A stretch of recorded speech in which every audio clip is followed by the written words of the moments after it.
An informed community is a strong community. We know decisions made by our city and school leaders have a direct impact on our daily lives. So thank you for taking the time to be here this evening, or watching it from home. A special thank you to News Center 1 for making this possible. We'd also like to thank AARP for helping sponsor this event, and the Rapid City Youth City Council also helped provide input for tonight's questions. Off script for 1 second, I'd also like to point out this is one of the first mayorals in history where a good majority of the media is covering it at once and putting it out online for the entire community, so thank you for doing that. Okay, before we begin, I'd like to lay out the ground rules for this forum. It's a forum and not a debate. Each candidate will have 2 minutes to introduce themselves. We have lights in front of the stage there. Green means begin, yellow means you have 30 seconds left, and red means stop. I will give you a few seconds to wrap up your thoughts, and I will politely interrupt. That gets a joke at some forums. Come on, we can relax a little. You guys mind if I take this out? Here, all right. Okay, following introductions, we will begin asking a set of prepared questions that represent the concerns of our stakeholders and partners. Each candidate will have 90 seconds to respond. Once we have asked the prepared questions, we will begin with the audience questions. You will see in the back of the room over there is where you can submit your questions at the cocktail table. Please submit any questions you have there. We are limited on time, but we will do our best to get to all the questions.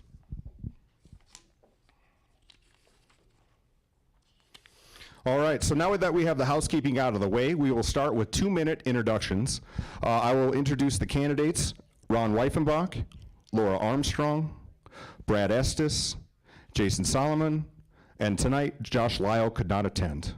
We'll start with our first introduction with Ron Weifenbach. Thank you all for coming.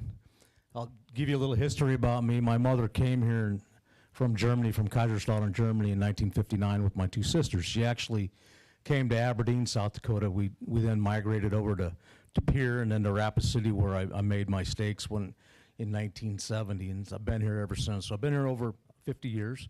I went to high school here, and I went to Black Hills State College, where I got a business degree with an accounting major. I went on later to get an MBA and pass the CPA exam. I have an inactive CPA license. I've got extensive business experience working for national companies in here and across the country, put together different businesses for them, and had a lot of management skills, dealt with a lot of different technical skills and training to deal with that type of stuff. I raised my children here. I had 2 little daughters. I raised them here. They've since gone and moved to Oklahoma and Oregon, so I decided to stay here years ago. I made my roots here. I've spent 8 years in the South Dakota Army National Guard, and I love Rapid City. I love everything about Rapid City. I had plenty of chances to leave here, but I decided to stay because of people like you and people that love our community. So that's a little bit about me. So thank you.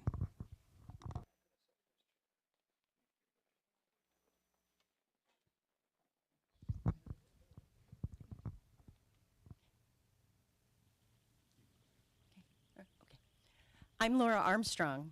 I'm running for mayor because I have a strong sense of responsibility. I also have a strong sense of community. I have the experience, the skills, and the ability to unite Rapid City. For those of you who really know me, you know that I'm active, engaged, and truly present in our community long before campaign season ever started. My personal and professional experiences have really groomed me well for this position. I've served on our Common Council for the last 6 consecutive years, 4 in leadership positions, and twice as your council president. I've worked in the legal, the corporate, the school system, and in the medical fields. I've also been a small business owner since 2011, and so I understand the challenges and the opportunities that come with growth and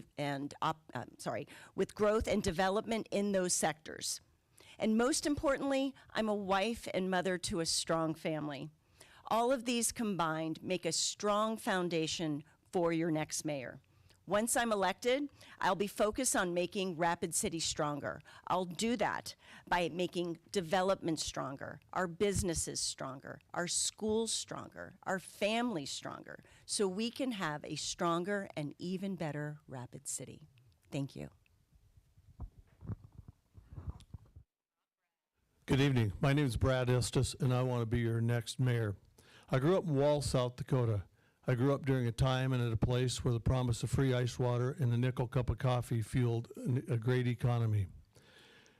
I lived in a motel office until I was 13 years old. It was there where I learned the hospitality industry from my mom, Amy. I also had the good fortune of watching my dad start his career. He had a Jeep trencher and he installed rural water systems for area ranchers. It was from my dad that I learned to identify opportunity and to assess risk. It was from both of my parents that I learned a great work ethic. I'm running for mayor for several reasons. One, I want to serve. I want to give back to a community that has provided me with opportunity and a safe place to raise my children. I also think that the citizens of Rapid City would be well served to have a mayor that has private sector experience. Somebody like myself. Somebody that knows what it's like to take personal financial risk in order to create economic development. We have many issues before us, and I don't pretend to have all the answers, but if we all work together, there's nothing that we cannot solve. I'm confident that as the voters go to the polls on June 6th, that if you really look at my work history, that you will find that I'm well suited to meet the needs of your next mayor. Again, I'm Brad Estes. I'm running for mayor, and I'd appreciate your vote on June 6th. Thank you. Well, thank you all for being here tonight. Thank you to all of you viewing online and on television as well. It's great to be with you. My name is Jason Salamun, and it would be my honor to serve as your next mayor. I got to tell you, South Dakota is where possibility lives, and Rapid City serves as a shining example of that. And I'm excited about the future that holds for us. But we have to make the most of the opportunities ahead while keeping what makes us special, and that's one of the reasons why I'm running. A little bit about me. I think it's important that you know who your candidates are for mayor. I will tell you straight up what I'm all about. I'm about God, family, country, and Rapid City. Those are 4 oaths I've taken. I've taken an oath to the good Lord to serve him above all. I've taken an oath to my wife, Gwen, and we've been faithfully married since year 2000. I always recommend getting married on the millennium. It's easy to remember your anniversary date. We have 2 grown children who are both married. We're very proud of them. A son who's recently finished his term in the Army, and my daughter's at Black Hill State majoring in education. Country. I served my country in the United States Air Force. After I graduated high school from Stevens High School right here in Rapid City, I enlisted in the Air Force, and that's where I met and married my wife. Once my service was up, we decided we wanted to return home to Rapid City to plant our roots and build our lives, and that's exactly what we've done as we've invested in Rapid City. So we raised our family here, I built my career here, and we have prospered here because in Rapid City, it's possible here. So I've been able to do many things after my service. I served in Fortune 500, where I got to oversee branding and organizational development. I served at Black Hills Federal Credit Union, where I was Vice President of Operations and Strategic Services. So I have executive level experience. And of course, right now, I'm executive pastor at Fountain Springs Church, where I oversee the staff and operations, in addition to my 6 years on the city council, including as council president in 2017 through 2018. I would be honored to serve as your next mayor, and I look forward to the discussion tonight. Thank you.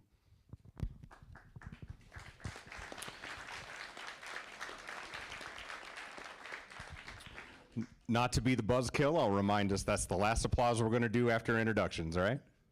Okay. Great introductions. We'll go to our questions. Laura, you'll have the first answer. A reminder, we have 90, if I'm reading this right, 90 seconds for each one of these questions. Question number 1 is this. What role does the city play in supporting economic development and the success of local businesses? I think the mentality of Main Street partners' success and leadership. I think we most want to do is ensure that our community is safe, inclusive, and vibrant for locals, tourists, and our visitors, because that helps our businesses. The city's basic priorities would be clean water, safe landfill, and navigable roads. It's important that we provide equal accessibility so we have equal opportunity to get to our goods and services. We need to work in partnership for success. And I use the Elevate Rapid City as a wonderful model how the city and businesses work together.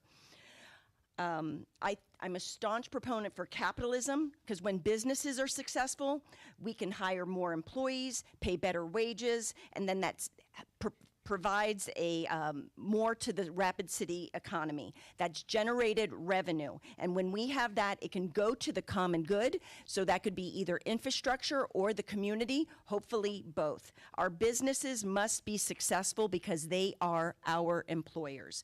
When business is thriving, our city is thriving, and I'm committed to making sure our businesses are thriving. Thank you. Thank you.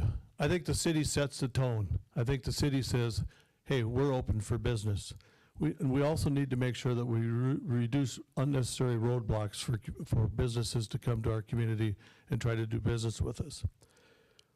Another thing we need to do is make sure that those city employees that are involved in planning, engineering, and permitting know with confidence that they're working with a set of ordinances that are supported by the mayor and the council. Secondly, we need to make sure that we're doing all the other things right as a community so that we have the ability to grow. Things like crime prevention and infrastructure. We also need to look at our other assets of the community, the airport, the monument arena, our our arts community, and also all of our outdoor facilities where we play sports and that type of thing. We have to make sure that we provide good facilities for Visit Rapid City to sell as a community. But there's never been a greater time in the history of Rapid City that these assets of the community represent economic development tool than right now in the next 5 years. Thank you. Well, I think that the city can encourage economic development by doing its job well. I think the city needs to get back to basics and do everything it does well, from public safety, planning and zoning, public works, libraries, parks and recreation, you name it, all across the city. The city has a lot to do. But I gotta say this, we will not prosper if we are not safe. Everyone is welcome in Rapid City, but crime is not. And we have to prioritize public safety, because it will get in the way of everything that we want to do. What does that mean? That means, first of all, it means supporting those who serve on the front lines. Our police and our firefighters, they do a lot for us. Right now, we're down about 20 police officers. It takes about 9 to 12 months to get new ones trained, so we need to start thinking ahead of what our need is a year from now, reverse engineer back and hire for that today. That means to make sure that we're paying competitively and giving them great benefits. Also means we need to commit to enforce the law, big and small. That is a significant thing that we have to do, and the next mayor needs to make sure that's a priority. The other thing we need to do is pursue greater accountability, working with the local jurisdictions through the criminal justice system and court system to ensure that we are making sure that people are held accountable for their actions, because that is significant. And we also need to increase deterrence efforts. That means having presence in strategic places. I look forward to talking about that a little bit here soon, but make no mistake about it, all the great plans we have mean nothing if we are not safe, and I'm committed to make sure this is a safe place to raise your family. Thank you.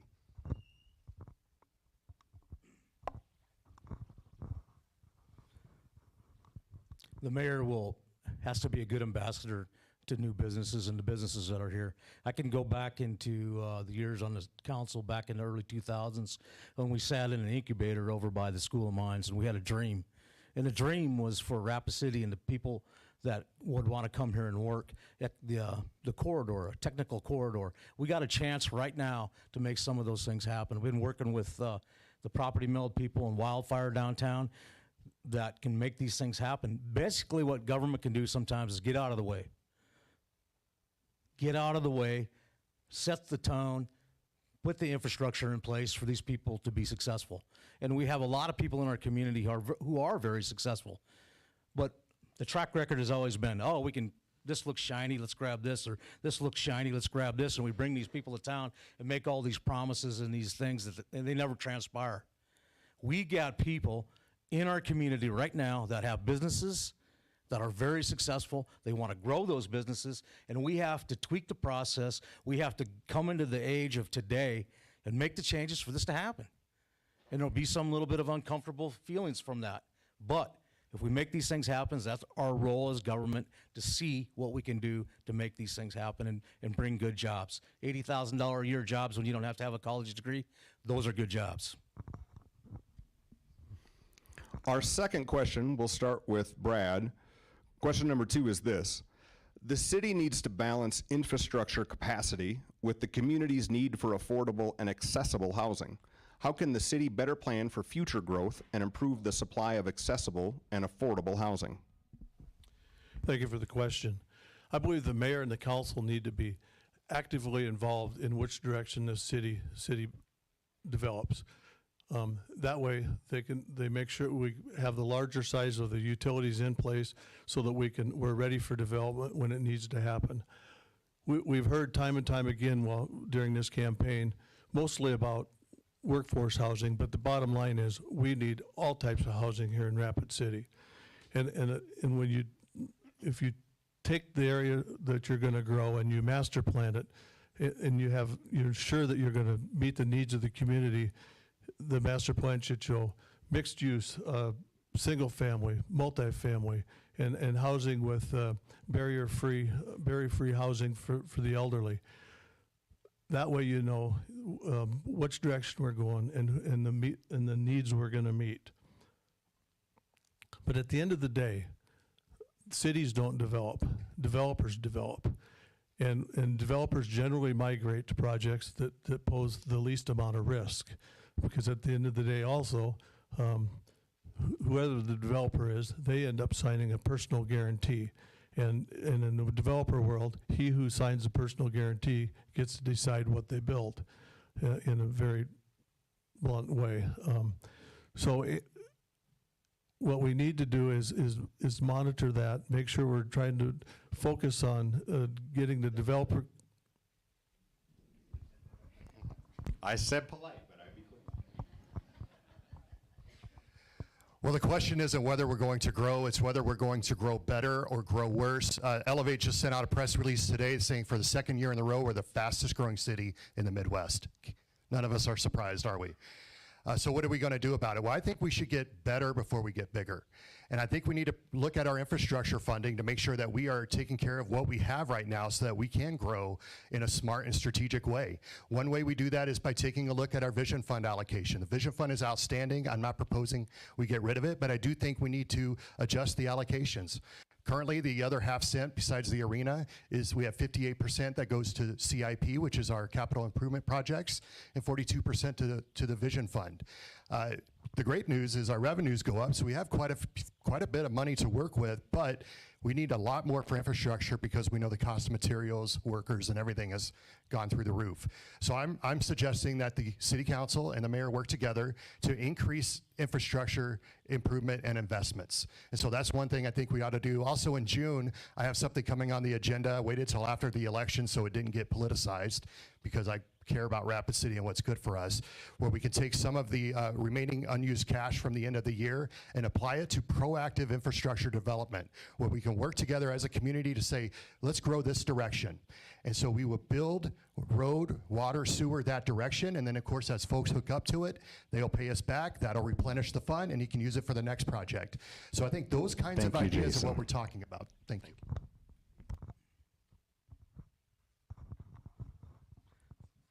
Thank you. Participation is what's going to take. The rising costs that have streets, water, sewer, to go into a new subdivision have increased so high that it's almost unsurmountable for home builders to build a house in today's market. Plus, they're tied to the development of that. We have to participate as a city. We've been talking about revolving funds for a long time. It's time we make that action. It's one of the reasons I ran for mayor, because we could be capitalizing on some of these tax districts that have been taking place. If we, the city, had financed those, we'd probably have about $50, $60 million in a revolving fund today when we first brought it up. But the reluctancy from the administration was hard. Some people would say, well, you sat on the council. That's 1 in 10, and you're not the administration. As the administrator, you have a lot more say in how these things work. And then you also have to have a council that can get it, can understand, getting their arms around it, saying we got to have quality infrastructure to have that happen, and we got to be able to extend that infrastructure. So what they call oversizing.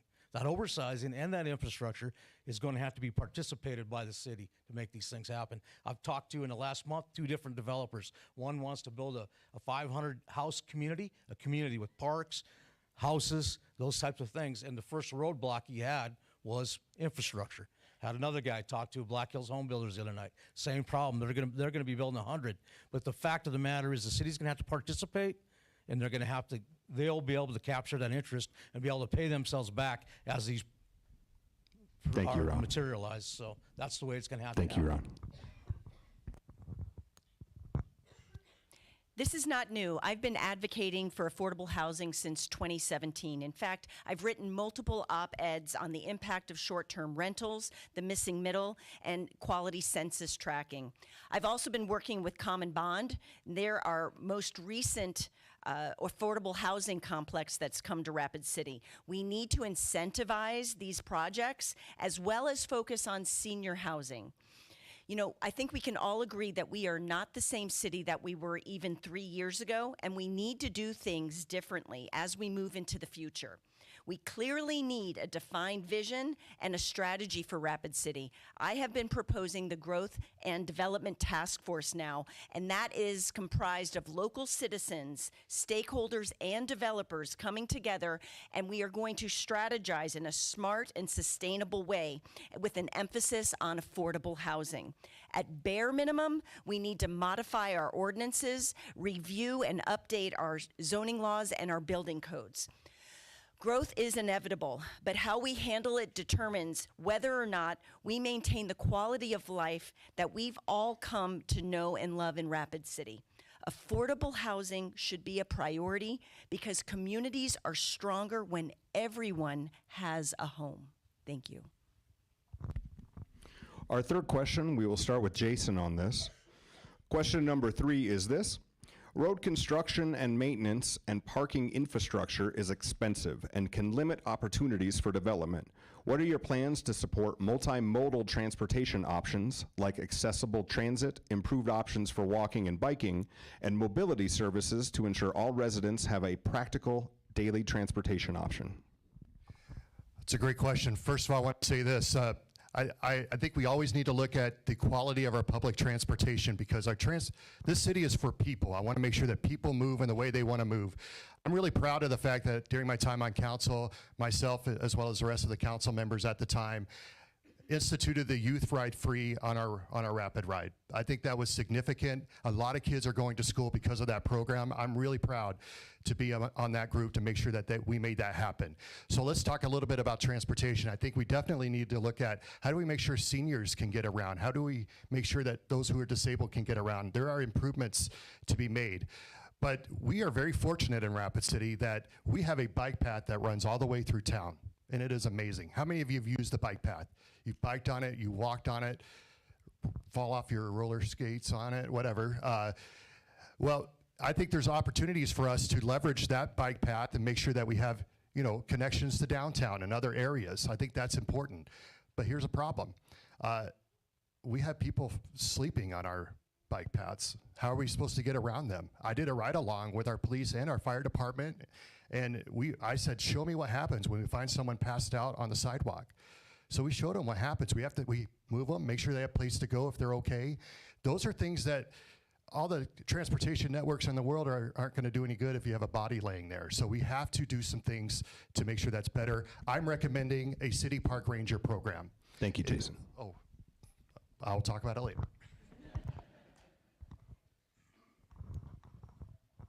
Thank you. I was on one of the original councils when we made Rapid Ride larger. We added Rapid Ride. We did the bike path. Because the people at the time, the council at the time, had an imagination. They imagined what could happen with the bike path. They imagined what could happen with rapid transit. We have expanded it a few times in between. We will expand it again. We will make sure we can get up to the Oyate Center and actually deliver people to the building instead of down below. These are things that we can do. Rapid City has the ability to do them. We are putting more police on the beat, on bicycles. They'll be on the bike path. They will be on the downtown. They will be Mount Rushmore Road, and they will be on East North Street to help make those bike paths safer. The other day they were talked about potholes, and potholes are important. We're going to make that a priority. We're going to get more people on the street department. Right now they're short about 6 people, so they maybe see a lot more potholes than you usually do. They're working hard to get them filled. We're going to take a different look at it and take a different process, but all this is going to take communication between myself, the mayor, and the council. Make sure we got a good council, make sure we got communication that goes back and forth so we can get things done. And all we have to do is use the imagination. Imagination of all you people in here, imagination of the council, and then we all got to be accountable for getting it done. Public transportation hasn't been a priority, but it should be because it extends the life of our roads and citizens can get to the goods and services that they need. I feel that we need to integrate our transportation plan into this growth and development task force that I've been proposing. We need to actually use it, and we need to expand our public transportation. If people can get their goods and services, it helps our citizens and it helps our economy. In 2022, I fought hard to put a grant writer and a sustainability coordinator in the 2023 budget. I think if we use the grant writer, sustainability coordinator, and involve our disability committee, we can make some nice gains. And I really think that it's important to partner with Western Dakota Tech, School of Mines, Monument Health, and Oyate Health for academics, family, and health care appointments. Just on Tuesday, a nurse from the WIC office called me and said a bulk of their appointments are either canceled or no-showed because people cannot get to their facilities. This hurts babies, this hurts mothers, this hurts families.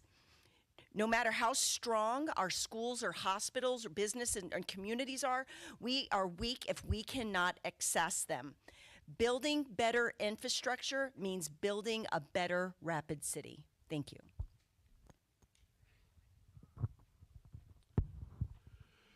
Thank you. I believe over the campaign season here, we've learned 2 things.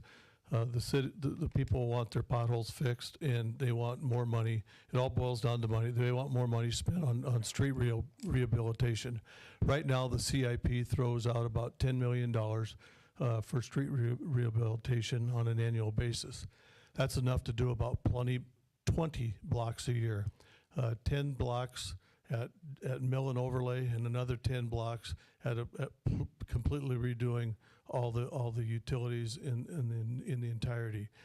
We need to get additional funding so that we can do not twice that much, but probably 50% more than that in order to try to keep up and do a better job for our citizens. Obviously, as we grow, the need for public transportation is going to increase, and we're going to have to constantly be looking at where it stops and what the needs are of the people. Regarding the bike path, about probably less than a half of our community is served by the bike path presently. We need to take a look at that and try to expand that bike path at every opportunity. It's a great way for our people to commute to work, for leisure, and for just darn good exercise. So that's where I'm at. Thanks. Yep. Our next question number 4. We'll start with Ron on this one. Question 4, Rapid City has had a recent influx of residents moving here from out of town. A large percentage of these new residents are hoping to retire and may not need to participate in the labor force. What policies or programs will you put in place to ensure our vibrant community has a multi-generational workforce? I can tell you, I've been working on it already, working with some of the newer companies in town here. Property Mill, for one, they have young people working there in their community. They get high paid. Black Hills Energy was one that I took a lot of hit for that one. When they wanted to expand, they wanted a tax incentive to make it happen. They were going to add 150 jobs of young people, the average pay of about $100,000 a year. We took the hit on it. We did it.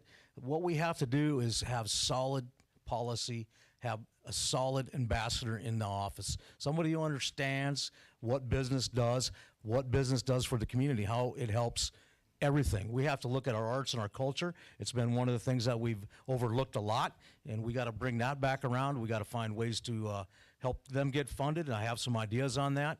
We look at everything within our city, especially getting out of the way of the businesses that want to attract these young people. We got to help them. We got to find opportunities for them. Our parks are one. Our communities are one. The people that are moving here have different expectations, and we have to start looking at these expectations and meeting these expectations. I'm at the end of that baby boomers, which I'm 61 as of yesterday. So I see what's happening. The younger generation is filling in. We're getting a lot of these people, but I would disagree with the fact that growth is going to happen. If we screw it up, it won't happen. I've been here when it hasn't happened. I've been here when things went south. We have to be on top of it. We have to be able to block and tackle before we can go to the Super Bowl. Thank you. People are moving to Rapid City in increased numbers because we have built such a strong and welcoming community. And it's my goal to make sure that we stay strong and welcome new residents. I think we need to emphasize social spaces, senior centers, and youth centers, even combine them or do more work together. I would like to start a Proud Community initiative, and that would involve bringing the businesses, schools, churches, senior centers, high schools, all together so we can address the generational gaps that are going on with youths and seniors. I think we really need to have a strong emphasis on volunteering, getting involved, and actually being a part of the solutions that are needed in our community. It has to start at City Hall, model it there, and then ripple it out. Because when people move here with their retirement income, they're going to create some sort of demand. So whether that's by plays or events or concerts, festivals, that's a source of potential demand. And that leads to a potential revenue, potential to make connections. And when we make those connections, we have social relationships which equate to a better, vibrant, and more connected community. Thank you. Could you repeat the question, please? I can, yes. Rapid City has had a recent influx of residents moving here from out of town. A large percentage of these new residents are hoping to retire and may not need to participate in the labor force. What policies or programs will you put in place to ensure our vibrant community has a multi-generational workforce? You know, I listen to that question. I think about some key philanthropists we've lost in our community over the last 5 years.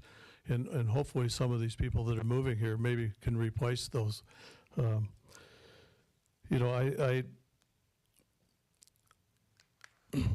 think it's up to the mayor to play a role to make sure that we have a community that provides for infrastructure, planning, and housing so that people will look forward to moving to our community.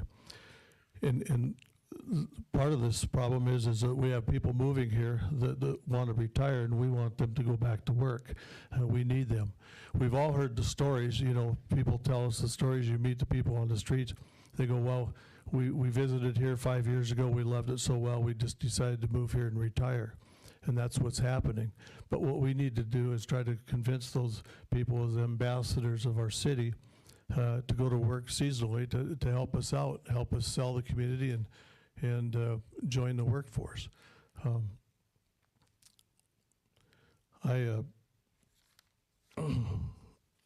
Excuse me.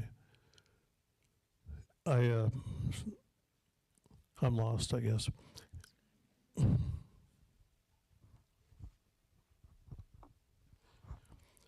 You know, people just entering their retirement years would also make great mentors.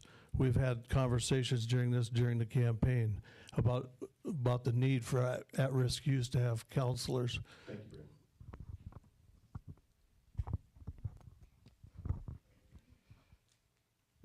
Well, the secret's out about Rapid City thanks to us being open during the pandemic, and people love the lifestyle that we have here and our economic efforts. All of that contributes a big portion of it. Another big portion of it is that everything starts with a visit. And so we know that we get 3.8 million visitors this past year, creating $463 million of economic impact. So that visitor industry has a lot to do with people wanting to move here because it starts with a visit. But let's talk about the multi-generational workforce. I want to talk about my dad, who's right here, my dad, Russ. Laid carpet for a living. We worked hard. His body's been beat up providing for our family, but because if he didn't work, we didn't eat. He is in retirement. So what did my mom and dad do with retirement? They went back to school, became EMTs. They serve every weekend on the Rosebud Reservation. They've done that for 14, almost 15 years. Dad also drives a school bus for the Rapid City Area School District. Lakota Homes is his area. He loves those kids. They both serve in their church. They are very active in their retirement years. Here's the deal. If you are in retirement age, you need to dream a new dream. God's not done with you yet. You have so much to offer, and those of us behind you have so much to learn from you. So I would encourage you, mentor us, coach us, help us, dream. So whether that's learning a new skill or getting more involved, we need you to be a part of our workforce and a part of developing the next generation. Thank you. Our next question, we'll start with the audience questions now. This first one we'll start with Laura, actually. We have 4 that were picked from random, and then we move on to the audience ones. This is the first audience question, and we'll start with Laura and then continue the same pattern. What is your position on home rule for Rapid City? We had a home rule task force. It was assembled from with a bunch of stellar citizens. They came to council. They presented a fabulous study that they did, and it was shut down and shelved. So it's not something that's on my radar right now, and I'll pass the mic. If I had a clean sheet of paper and I was designing a new community, I would have home rule, and I would have a city manager as part of that. I believe that the last attempt to have home rule here showed that there's not an appetite in the community to change that, and so it would not be on my radar to pursue it. Well, home rule doesn't necessarily mean you have to have a city manager, but we'll talk about city manager. I'm a big proponent that the citizens should choose the next CEO of Rapid City. And if you don't like him or her, you get to fire us in 4 years. How about that? And then get the next one. But I do think there's opportunity for us as mayor, if I'm elected mayor, as CEO, to look at how the city is structured and look at, is there a way to reorganize it to be more effective and efficient for the taxpayers? That's really what it's all about. You need a city that works for you. The city, you don't exist for the city exists for you, and we're here to serve you. So our attitude has to be, how can we help? And so everything that we do, whether it's big decisions like that, or even how we restructure or reorganize, has to do with how do we best serve the citizens of Rapid City to make sure this is an amazing place to live, work, and raise a family. Thank you.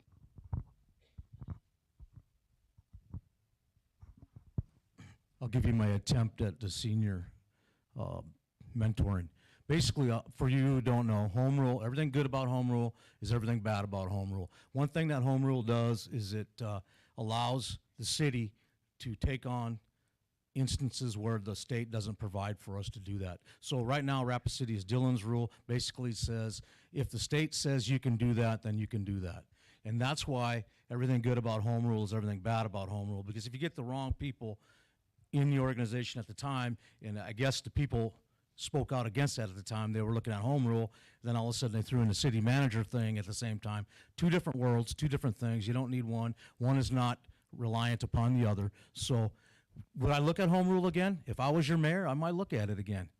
But I would make sure all the pieces were in place, all the council members were in place that understood there was no room for abuse of that, because also with home rule gives you opportunity to raise taxes and fees. And I'm sure some of you probably don't want to have that happen, because that could happen. So everything good about home rule is everything bad about home rule. So I'll leave you with that. Our next audience question, we'll start with Brad. And the question is this also, I'll remind the candidates, on the audience questions, if you didn't quite get it and you need the question repeated since they're audience questions, just let me know, and I'm happy to repeat them.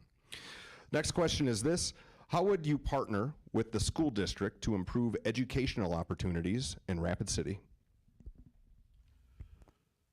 Well, we have separate financial sources, but I think there's several ways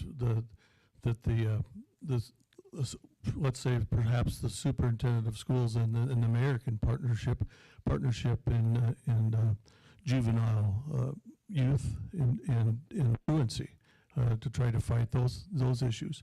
I also think that it would be a healthy for the city to try to work with the school with regard to vocational, to try to pursue more vocational opportunities so that when the kids get out of school, they're able to enter the workforce more readily.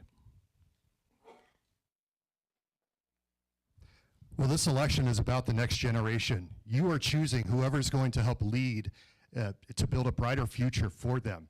And obviously our school district is very important to that. I'm a strong supporter of education. I believe there's several things that we can do. For one, I think we should encourage that we graduate high schoolers with a marketable skill at graduation. They can choose to go on to college, but wouldn't it be great at 18, a graphic designer could get to work, or a welder could get to work, or even in business, knowing basic business. That would be awesome.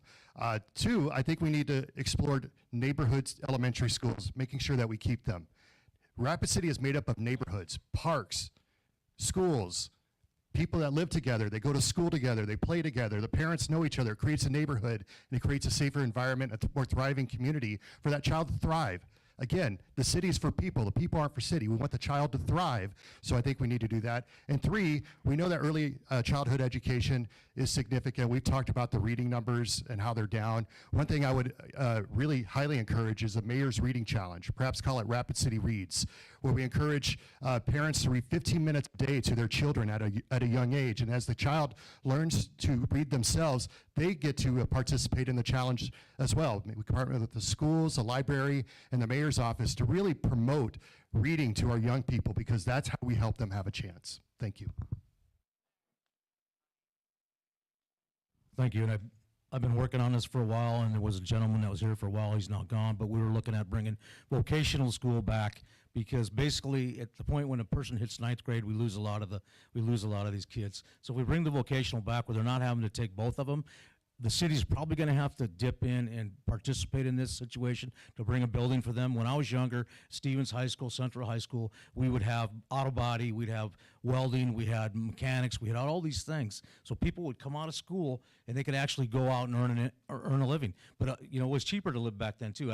You could rent an apartment for $150 and you could live on it. So we have to really emphasize this and how this happens in our community. And it's going to take participation from the city. Also, you, as the mayor, and this is something that's really important for you guys to catch, is that we are the second largest city in the state of South Dakota, right?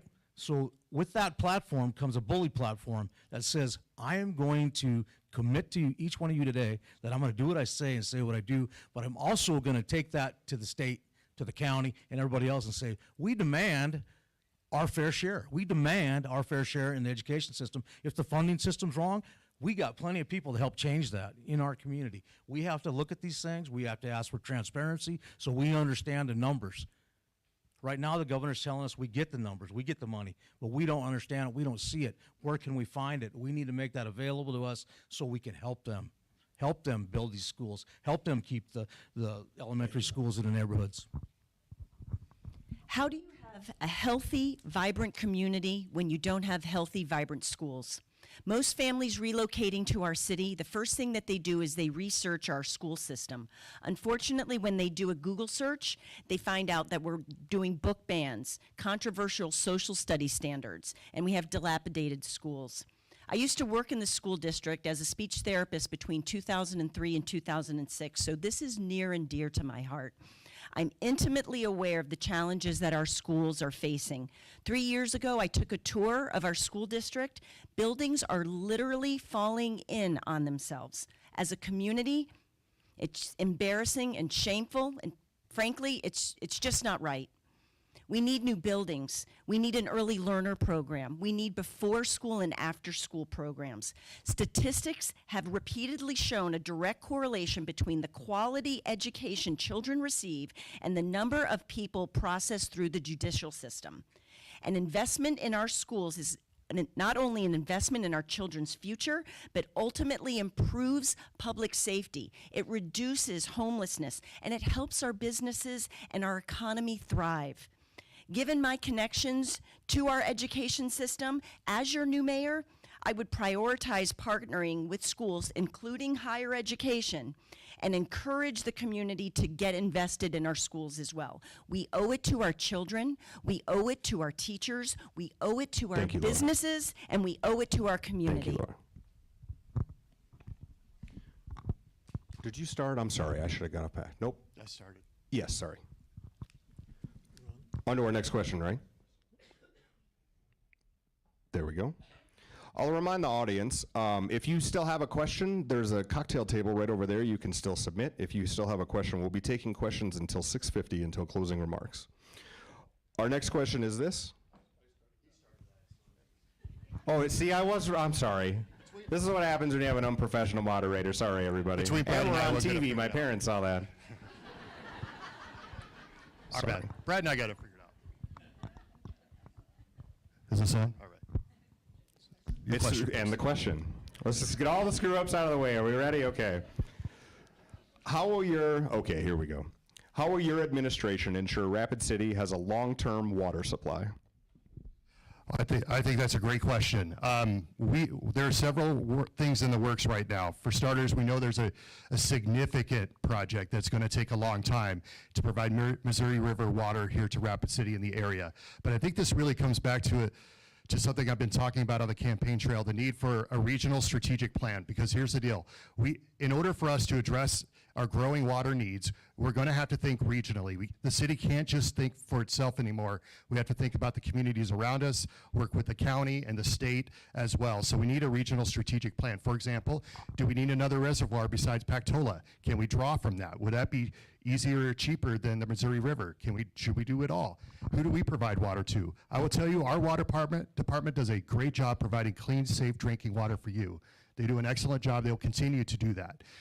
So here's one thing I've learned, though, is that the city and the state really need to build a stronger relationship. It hasn't always been the case, and for us to take on some of these projects, it's going to take a lot of money and some state funding. I've learned that the mayor's office and governor's office haven't been in frequent discussion with each other, and that will change under my watch. We will have a good relationship with the governor's office, as we will with the state legislature, the county, and the region around us, because we got to make sure that we do everything we can to ensure clean, safe drinking water for the next generation. Thank you.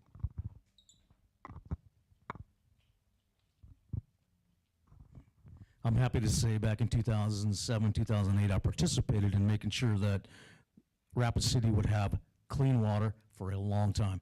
We purchased water rights from Pactola, many thousand acre feet of water rights from Pactola. At the same time, we went throughout the community and we purchased water rights from the ditches, all the ditches in the community. If you ever want to be impressed by something that was done in the late 1800s, go check these ditches out that they used to irrigate with. They're awesome. We, as a city, have water rights, plenty of water rights. We can attack this regionally. We can help Box Elder if we so choose. We just have to go about it in the right direction and make sure we do protect it for the future.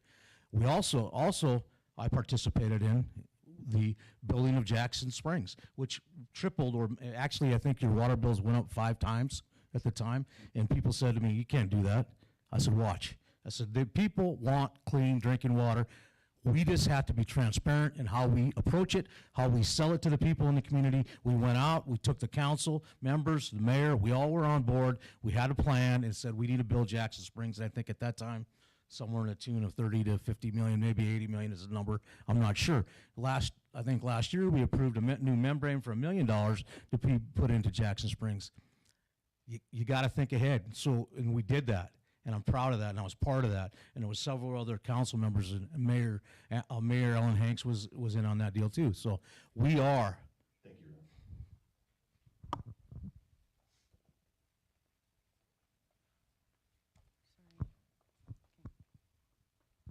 I'm glad we're talking about our water supply. This is something that's very important to me. We mentioned the Missouri Water Project. That is decades away and billions of dollars. We won't see it in our lifetime. The bottom line is we need to take care of the water source that we have here in Rapid City, and that's Rapid Creek. I am proud to have brought 2 successful water resolutions during my term on council. Excuse me. That was to keep mining out of Rapid Creek. I'm not against mining, but we should not have any kind of mining in our water supply, period. I'm glad that everybody wants to have a plan and a vision, because that's exactly what I've been talking about, that growth and development task force. Water is critical infrastructure. It helps residents, it helps our businesses, it helps our tourists, and it also helps preserve our quality of life for living and recreation. This was a priority to me for the last 6 years, and it will continue to be a top priority as your next mayor. Thank you. Thank you. I believe that for the foreseeable future, the Jackson Springs facility will serve the needs of the community. I think longer term, like past what you're going to live and I'm going to live our lifetime, we need to stay involved with the Missouri River piping of the water, because we want to make sure that we're in that line for generations to come. Protection of the Pactola watershed area is critical.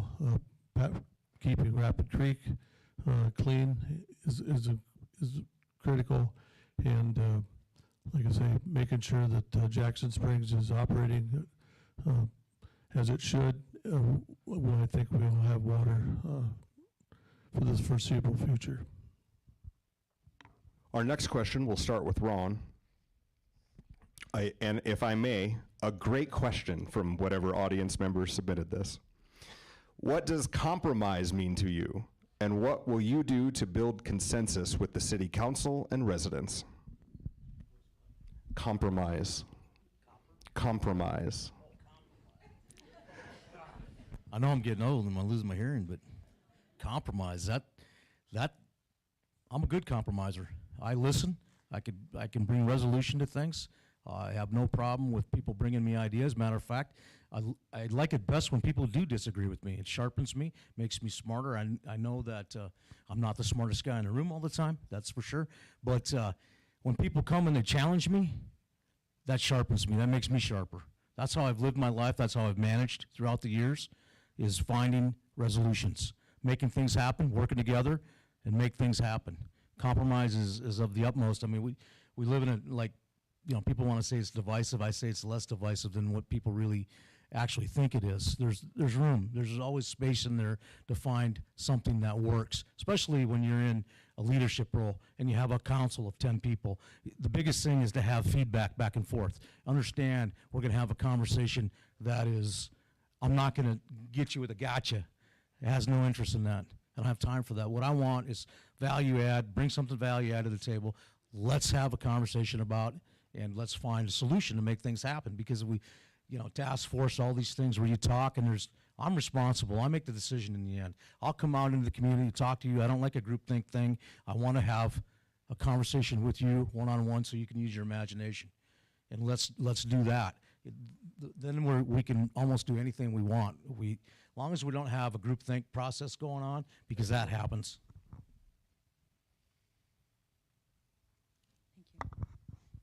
Compromise, I know what that means. It's what I do and it's who I am. As a council member and as council president for 2 years, that's what I have been doing for the last 6 years. I've told all of our council members, when we are working together, we need to work together. If we have issues, it goes behind closed doors and we work it out. It all starts with relationships. You don't have to like me, but I was elected to do a job. Council was elected to do a job. The mayor was elected to do our job. We need to work together for the betterment of Rapid City. Compromise, I believe, is defined when we both kind of hurt a little as we walk away, but we take comfort in knowing that we did it for the betterment of Rapid City. Thank you.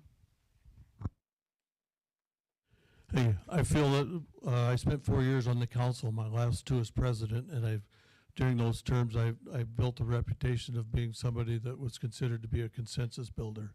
And I learned, I got that reputation by doing one thing and one thing only really well, and that's to listen.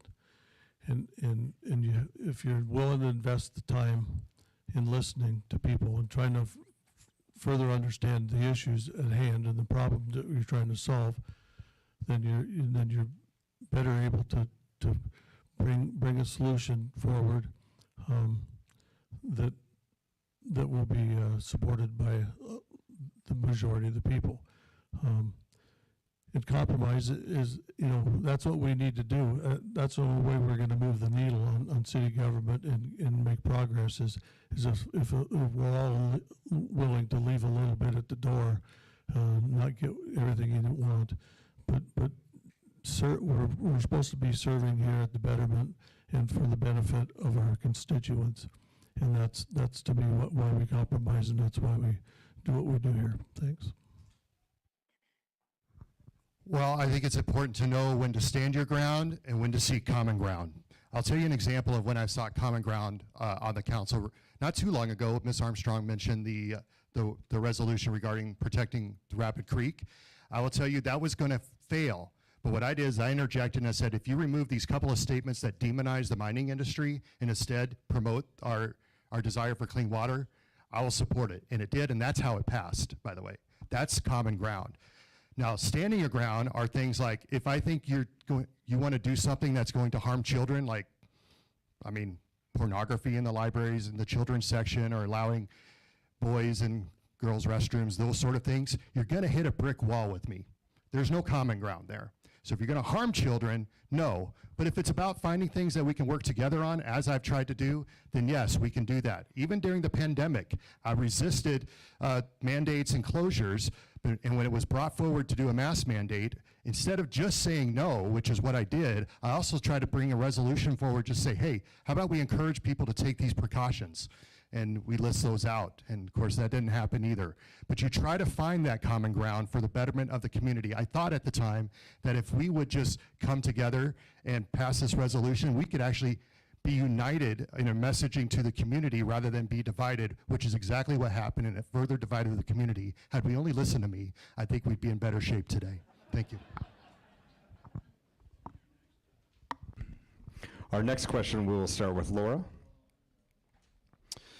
Do you have a plan to help address poverty, and how will you ensure all residents have access to housing and shelter? One more time. Sure. Do you have a plan to help address poverty, and how will you ensure all residents have access to housing and shelter? About a month ago, I found out that 53% of children in our public school systems are at or below the poverty line. And again, I find that embarrassing. I think that there's a tale of two cities with Rapid City. There are people that don't realize that there's that much poverty going on in our city. And I think now that this room knows this, it's our job to do something and figure out what we can do. I'm going to go back to that Growth and Development Task Force because that has affordable housing in it. It addresses our schools. It addresses critical infrastructure, which is not just roads and water and sewer, but it's also our schools, our children, and our families. This is something that we have to do as a community if we want to reduce the poverty in our area. I don't think there's one person that has one idea that is going to be the quick fix for everybody. And I just think that we need to come together and listen to our constituents, listen to the people that are in poverty, and help them. I think One Heart is a good solution, but it's one, and we need to help the already established facilities that are in our community. Thank you. I'd ask you to repeat the question, but you don't need to. What a difficult topic, and this is not something that any mayor, at least I would not be able to do as mayor by myself. This is something that we as a community have to work together on. And I don't have a plan. I just have to be right up front. I don't have a plan that would solve the issues that you named there in that question. I would love to be in a position to work towards that plan and be at the table and get the right people around the table to work towards that. But as I sit here right now, I do not have that plan. You know, this is why I love economic development, by the way. I think when economic development focuses on economic development, it does good things. It keeps taxes in check, helps create jobs, and helps lift people out of poverty. I think that's what's significant is when you provide that opportunity. So good work to our economic development folks. This is a big topic. We're not going to cure poverty. Anybody who says that is overpromising. I'm certainly not going to do that. However, I do think there are things that we can do to make sure that we address the homeless situation. Because quite frankly, there's a difference between helping people who can't help themselves and enabling those who won't help themselves.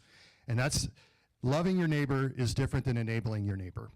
And I'm going to tell you that that's something that we need to address. We are so compassionate, Rapid City. We have big hearts. I love that about you. That is great. But our compassion is hurting people because we're enabling people to stay in the environment that creates a lifestyle for them to live in. I think there's great programs, whether it's Cornerstone, One Heart, or whatever, that help people level up out of homelessness. I think those are great, and those should be invested in if they're producing results. But if someone's choosing a lifestyle, choosing to live on the streets, choosing to professionally panhandle, we should not endorse that. We should not enable that. And so I will just tell you, the choice is up to us. Direct your donor dollars to organizations that are doing great work. Make sure you're not giving to panhandlers, but give to those organizations, and let's not enable them, and make sure that because it's not fair to them. They deserve better than our enabling. Thank you.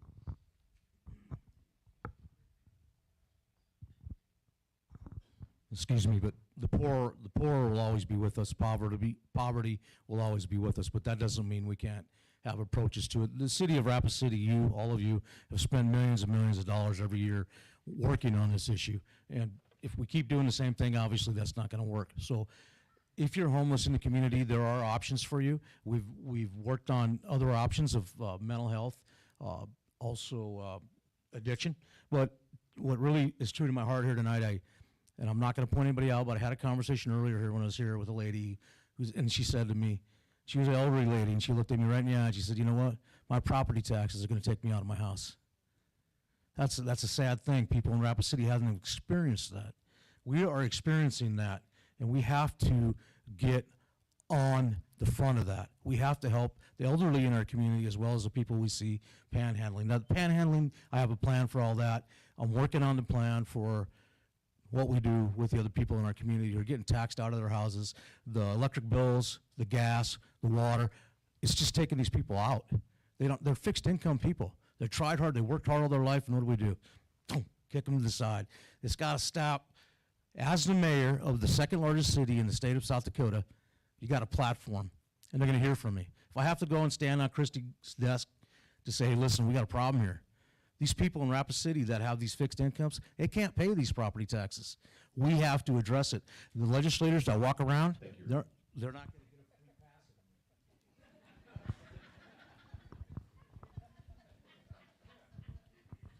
pass. Yep, next question, and Brad, you will start. Hey, man, we're keeping it light. It's a hard one. Our next question, we'll start with Brad. Are you in favor of restructuring the Vision Funds program, and how will you use the program to address the needs of the community? I am in favor of restructuring, but I think when you look at one thing that doesn't change in the scenario is that the Vision Funds, I believe, can only be used for capital projects, capital improvements. So when you're looking at the reallocation, you cannot include into your thought process operational expenses. So, but I'm dead serious about thinking that we need to take a good share of the Vision Funds and put it into street rehabilitation and utility rehabilitation. We need to make it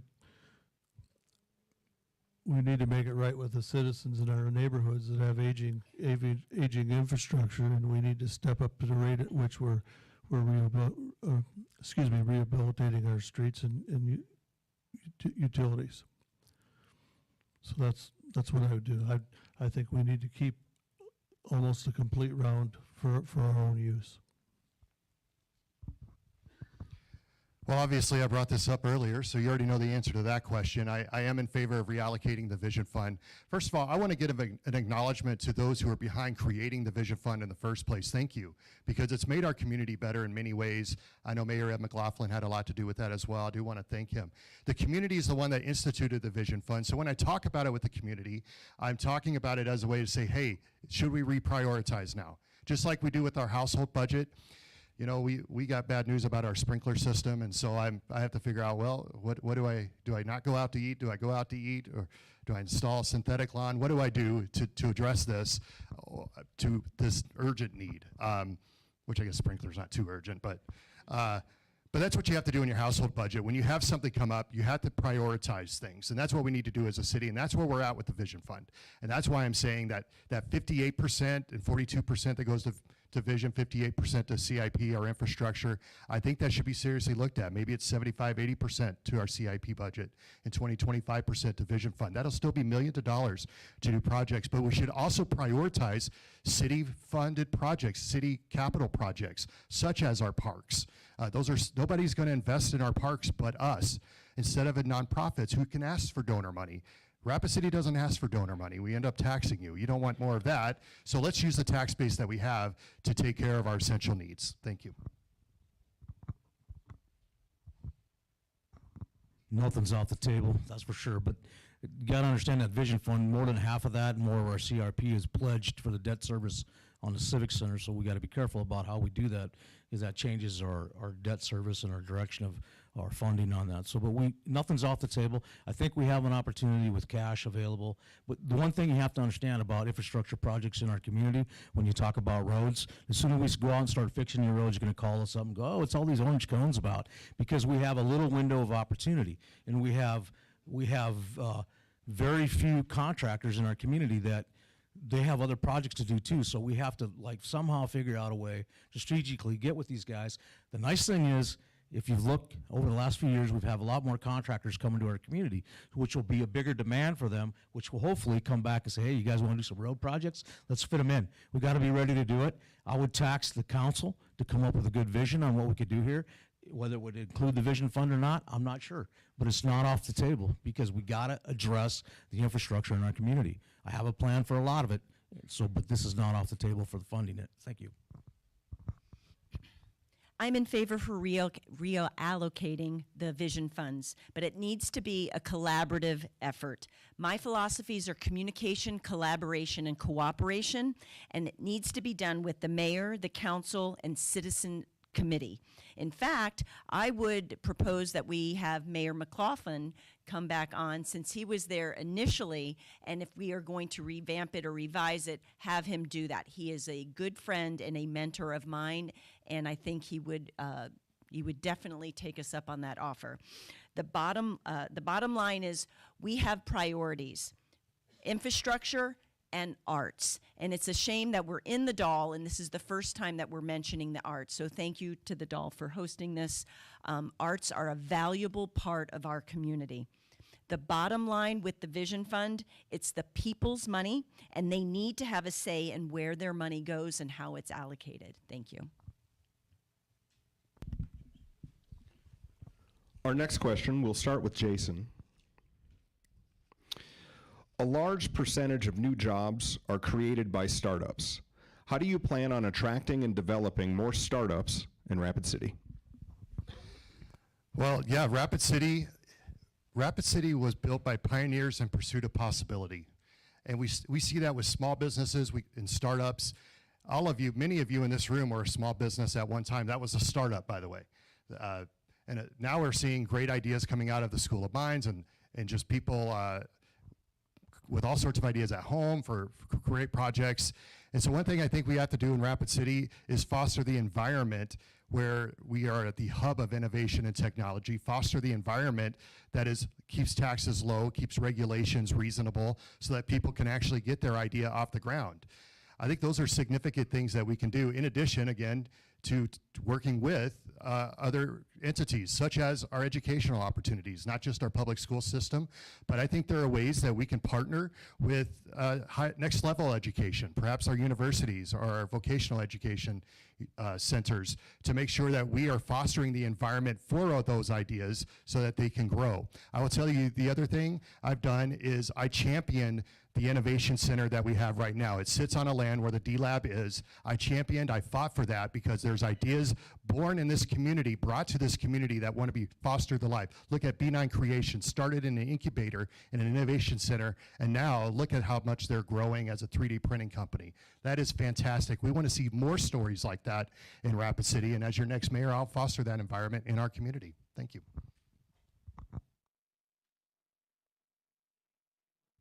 I mentioned earlier, 2007, right, sitting down in the incubator at the School of Mines, a little building. That was the dream we had then of having what we're happening now, and I'll re-mention it. If Todd Gagney's in here, or Ray Hessman, if you're in here, what these guys are doing is exactly what we talked about back in the early 2000s. This incubator idea doesn't come up in the last couple of years, I gotta tell you that.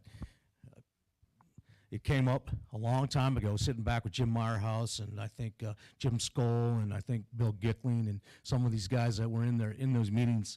And we dreamed about the tech sector, and it's happening in your community. But I'm telling you what, it's gonna come at a little bit of a price.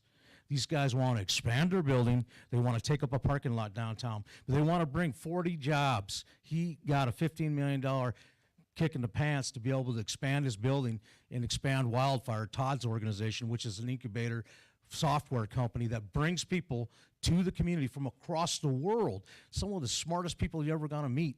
And they're going to come to Rapid City, and they're going to incubate, and they're going to start software companies here, and all for free, and all he wants is a stake in their company. If you guys want to have another conversation about this, call me. This is important. We cannot lose this opportunity.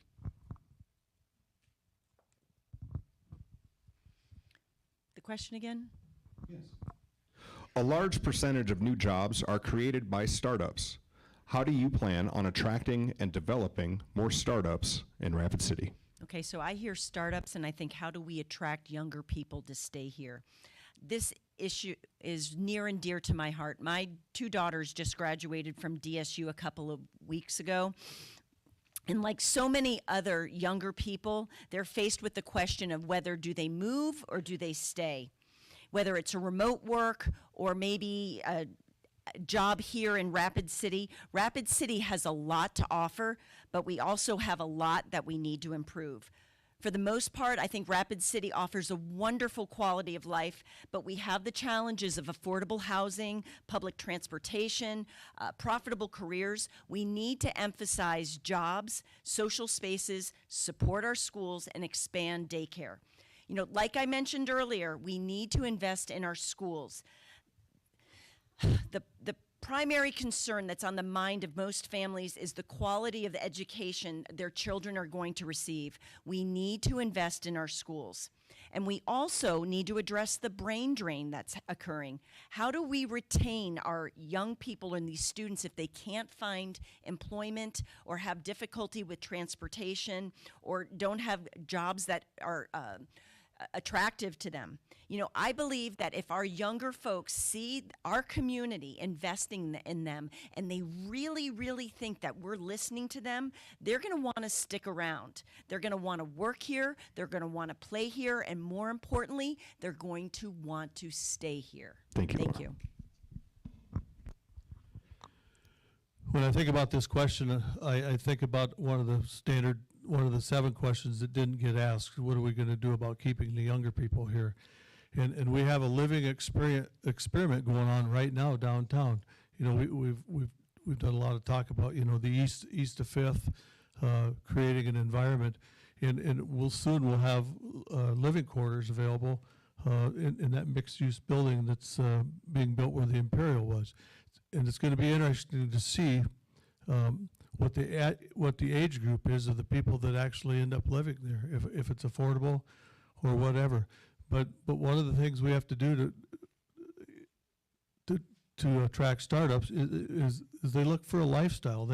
They want an experience. Their life is an experience. They want to live downtown. They want to be able to walk to where they work. They normally eat out, so they want to be able to walk to restaurants, walk to, and we are living live this experiment right now as we speak, and we'll have some pretty good answers about how this is going to work in the next 3 to 6 months.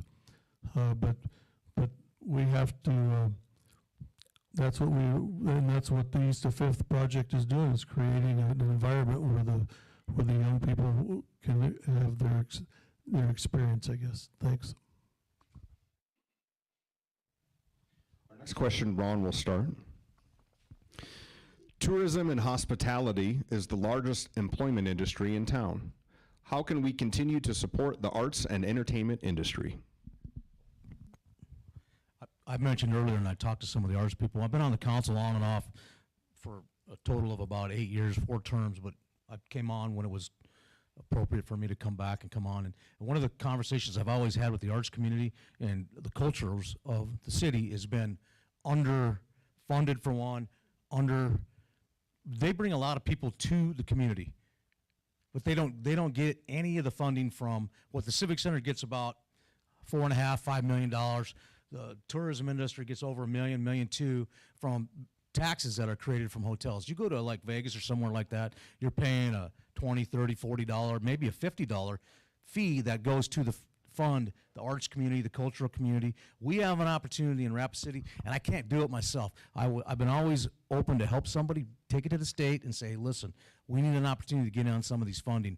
And we work with the hoteliers to see what we can work out, because they do bring, they may not be a big, huge 10,000 seat venue, but this is a nice little venue that a lot of people come to. If you could put this many people in from outside your community into your community, they're going to spend money. So they should be able to share in some of that funding. I've tried to get people from the arts community on board with this. Maybe it's a little bit too complicated, or maybe we're just a little bit disconnected, but we'll work together to make that happen, and at least give it a shot. At least give it a shot. Don't come to the council and beg for the pittance of money that you get when you deserve more. The cultural part, when we look at the Native American part, I can't do that. I'm a white European. I don't understand the Native community that well, but I would sure help. I think we have a vibrant arts and culture in our Rapid City area, but unfortunately we're grossly underfunded, and I don't think the arts community are given the credit that they totally deserve. I think one way that we can help is partner with the Department of Tourism. We can also partner with Visit Rapid City. And I also think it's important to partner with the schools. I know I'm back on the schools again, but invest in arts and culture in our schools. I also think it's important to enhance and improve our Native American relations that we have. They are indigenous people, and we have to give them the credit and that they deserve, and we need to partner with them, have them guide us and help us learn, and we can grow as a community by doing that. In addition, I think it's important that through that, we can tap into our local artists as well. Thank you. Thank you. I believe that the arts are completely underfunded, and as an economic development tool, the arts play a larger role in bringing people to our community than we think. I think when the hospital's looking at bringing people to Rapid City, they want to look at our schools, and they want to look at our roads, and they want to look at everything. I think they look at the arts, and I think we fall short on their expectations of what we should have. I'm a trumpet player. My dad was a trumpet player. My brother's a trumpet player. I personally, financially support the arts. Whenever I can go over to the Performing Arts Center and listen to the Massa brothers play their trumpets or anything like that, I'm all in. I'm a fan of the arts. I think being involved in the arts help children with their math skills. I just think that we're out here in the Midwest, and it just, if it doesn't scream louder than the other ones, they just don't get the attention. So anyway, I think if I prevail, and if I end up being the mayor, I will certainly look at the arts and their funding. Thanks. Would you mind repeating the question for me? Of course. Tourism and hospitality is the largest employment industry in town. How can we continue to support the arts and entertainment industry? Well, first of all, I think it's a great question because we already talked earlier, agriculture and tourism are the big drivers for our economy, and tourism plays a major role.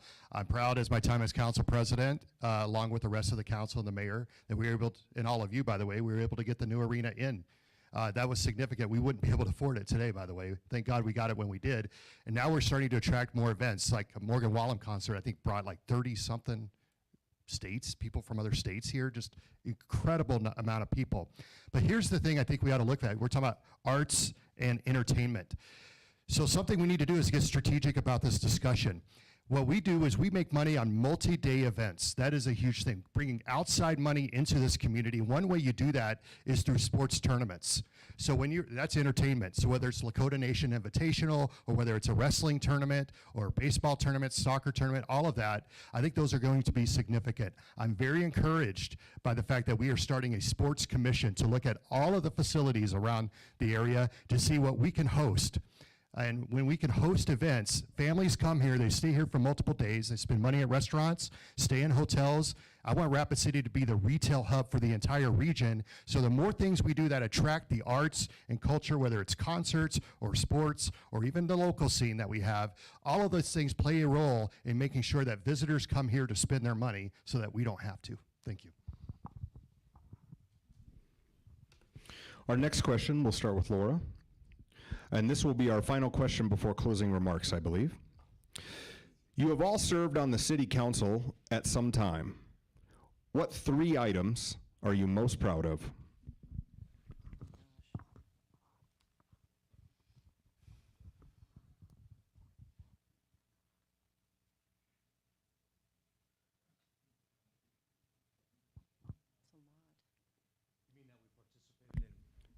Well, I mean, I'm assuming from the audience question, but let me read it one more time.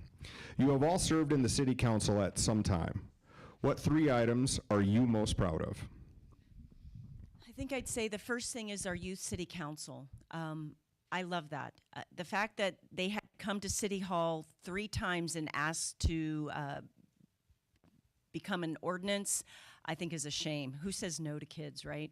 8th grade through 12th grade, it's civics in action. That way they just don't take a class at school, regurgitate the information, take a test, and then get on. They are actually living civics. Another thing is the Human Relations Commission, which is now the Community Relations Commission.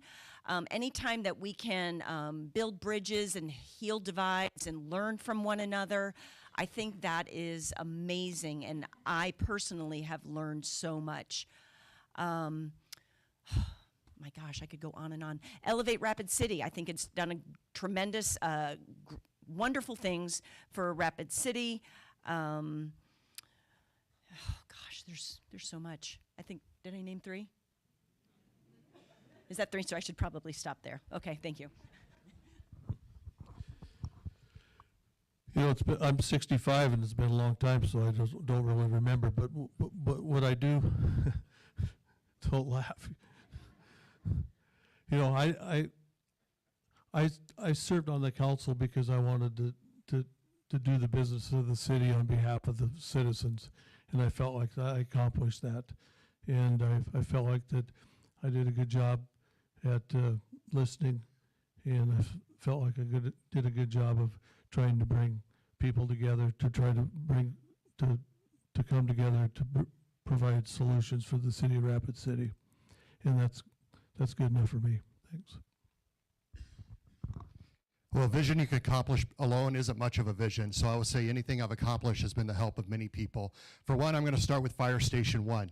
Fire Station 1 is our downtown fire station. In 2019, I scraped and clawed in order just to get a few $100,000 to help design what Fire Station 1 would be. It passed by a 6-4 vote, if you want to know how difficult it was. And then I came back on the city council in 2020, worked with Chief Rod Seals. He said, Jason, we need to get this done. I said, I'm going to make that a priority. And with Chief Culberson, we were able to make that happen thanks to the council and their work on that. So now we see that under construction. It's 20 plus years overdue.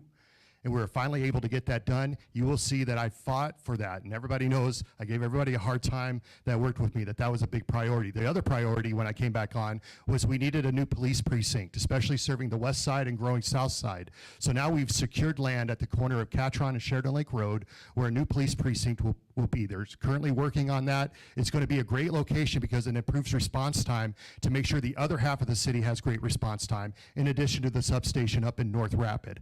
I've always had the backs of our first responders. I continue to do so. Other things I've done, I've initiated bonuses for COVID for both our frontline workers and our staff. And if you've ever used Lyft or Uber in town, you know that I'm the one who led the charge on that as well. The new arena, the Innovation Center, protecting your rights during COVID, all those things are things I'm proud of, and I hope to continue to serve as mayor for you. Thank you.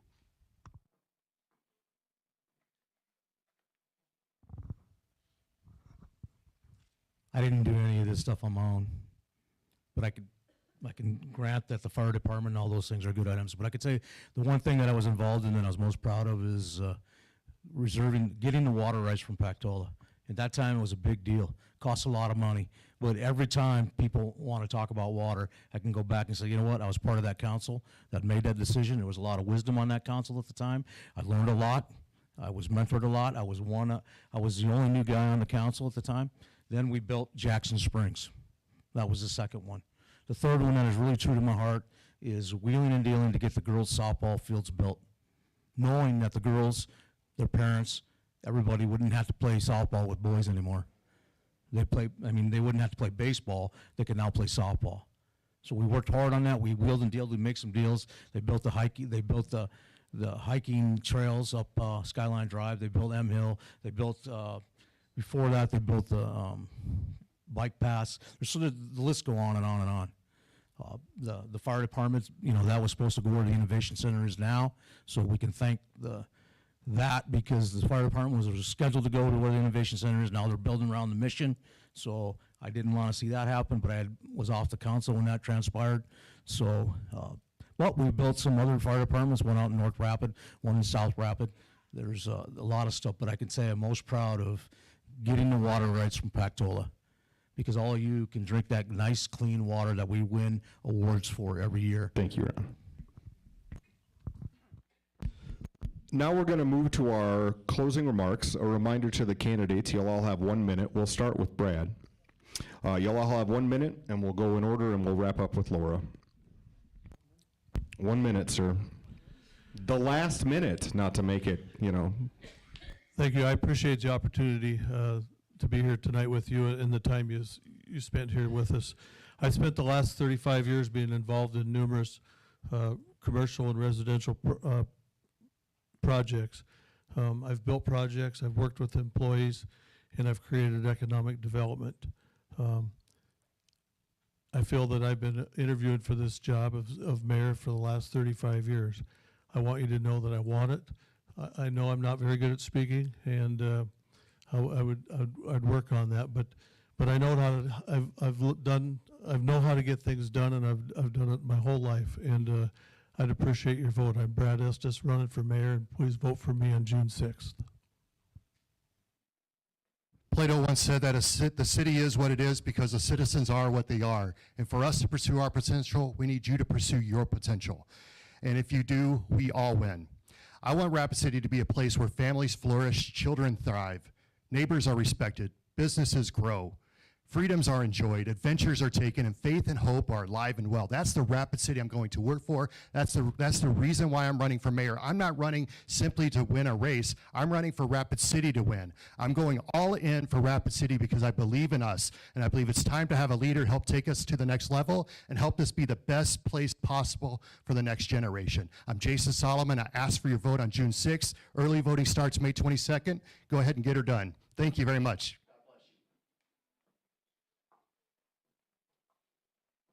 Thank you. I've served on the council on and off when it was needed. Rapid City needs a strong mayor right now. They need somebody that can make decisions. We don't need anybody talking about what they accomplished on their own. It's going to take all of us to accomplish it. I understand that. It's going to take a lot of hard work. That's what I'm used to doing. I've been in business. That's what I did. I started businesses for a lot of other people. I started my own businesses, and I was successful with them. Today, I'm semi-retired, and I come back and I see where Rapid City is today. I've lived here for over 50 years. This is a beautiful community, and more than anything, I love the people that live here, and I love everything about Rapid City. I've decided to stay here. My stakes are here, and I'm not leaving. I want to do a good job as the mayor. I know I can do a good job. I've been preparing myself for this. I didn't just wake up one day and say, yep, I'm going to run for mayor. I've been preparing. I'm prepared. I understand. I have a plan for most of the issues. If I don't, there's somebody in the community that will help me figure it out. There's people at the city that have staff, that have knowledge, that have institutional knowledge that we can work with to make these things happen. And I'm a realist. We are at a pivotal moment, and this is a very important election. We can keep doing the same old, or we can really do something different. I hope you've been taking this seriously, because I certainly am. This election is not about voting for your second grade buddy or someone that you see every Sunday or someone throwing out partisan dog whistles. When you vote, experience matters, results matter, because our community matters. This has been the most rigorous and expensive job interview I have ever done. I plan on being City Hall's next CEO, but I'm humble enough to know that I answer to each and every one of you. So let's handle this like an actual job interview. Take each of our resumes, compare them side by side, education, profession, recent experience. Who has been showing up, standing up, and speaking up every single day for the last 6 years? Who speaks up for our children, our seniors? Who works with local businesses? When I first campaigned in 2017, my slogan was Laura listens, learns, and leads. Thank you, Laura. That's how I served these last 2 terms, and that's how I will serve Thank you, as Laura. your next mayor. Thank you. And that is our Elevate Forum.